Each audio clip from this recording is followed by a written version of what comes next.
Aswathy, good morning. ഈ കഴിഞ്ഞ കുറച്ച് ദിവസങ്ങളായിട്ട് നമ്മൾ ചൂടുമായി ബന്ധപ്പെട്ടുള്ള വിഷയങ്ങളൊക്കെയാണ് പ്രേക്ഷകരിലേക്ക് എത്തിച്ചത് എങ്കിലും എനിക്ക് തോന്നുന്നു മഴയ്ക്കുള്ള മുന്നറിയിപ്പുകളും ഉണ്ട്. നാളെ എവിടെയൊക്കെ യെല്ലോ അലേർട്ടൊക്കെ പ്രഖ്യാപിച്ചിട്ടുണ്ടല്ലേ? Good morning Sethu. പ്രിയപ്പെട്ട പ്രേക്ഷകർക്കും ഗുഡ് മോർണിംഗ്. തീർച്ചയായും ചൂടിന് ഏകദേശം കുറച്ചെങ്കിലും ശമനമായെന്നുള്ള വാർത്തകളാണ് പുറത്തു വരുന്നത്.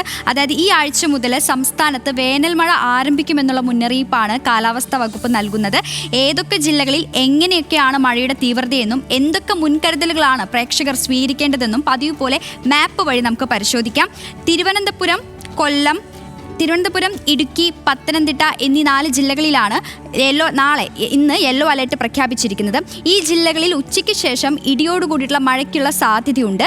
അതായത് കൂടുതലും തെക്കൻ ജില്ലകളിലാണ് മഴയുണ്ടാകുന്നത്.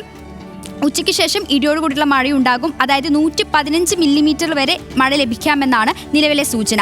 ഇനി നാളെ പോകുകയാണെങ്കിൽ മലപ്പുറം, വയനാട് ജില്ലകളിലും മഴയ്ക്കുള്ള സാധ്യതയാണ്. അതായത് ഈ ജില്ലകളിലും നാളെ യെല്ലോ അലേർട്ടാണ് പ്രഖ്യാപിച്ചിരിക്കുന്നത്. ഇവിടെ ഒറ്റപ്പെട്ട ശക്തമായ മഴയ്ക്കുള്ള സാധ്യതയാണ് പ്രവചിക്കപ്പെട്ടിരിക്കുന്നത്. 24 മണിക്കൂറിൽ ഏകദേശം 66 മില്ലിമീറ്റർ മുതൽ മഴ ലഭിക്കുമെന്നാണ് വിവരം. ആലപ്പുഴ, കോട്ടയം, എറണാകുളം എന്നീ ജില്ലകൾ ഉൾപ്പെടെ 10 ജില്ലകളിൽ മുന്നറിയിപ്പ് തൽക്കാലം ലഭിച്ചിട്ടില്ല എങ്കിൽ കൂടി മഴയ്ക്കുള്ള സൂചന, ഒരു സാധ്യത മുന്നോട്ട് വയ്ക്കുന്നുണ്ട്.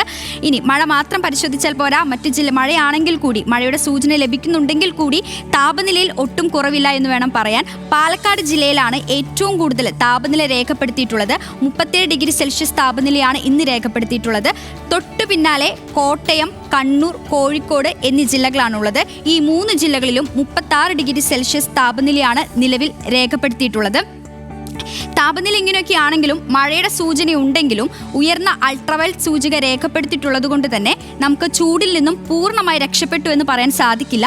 കാരണം ഈ വേനൽ മഴ ശമിക്കുന്നതോടുകൂടി തന്നെ വീണ്ടും ചൂട് ഉയരാനുള്ള സാധ്യത കൂടുതലാണ്. അതുകൊണ്ട് തന്നെ ഉയർന്ന അൾട്രാവയലറ്റ് സൂചിക രേഖപ്പെടുത്തിയതിനാൽ രാവിലെ 10 മണി മുതൽ ഉച്ചയ്ക്ക് 3 മണി വരെ വെയിലേൽക്കുന്നത് പരമാവധി ഒഴിവാക്കണം. അതായത് ഉയർന്ന ജാഗ്രത പാലിക്കണം. പിന്നെ ഇന്നലെ പറഞ്ഞ കാര്യം മറക്കണ്ട. തിരുവനന്തപുരം ജില്ലയിൽ കള്ളക്കടൽ പ്രതിഭാസത്തിന്റെ ഭാഗമായി ഉയർന്ന തിരമാലകൾ കാരണം കടലാക്രമണത്തിന് സാധ്യതയുണ്ട്. അതുകൊണ്ട് ശ്രദ്ധിക്കണം.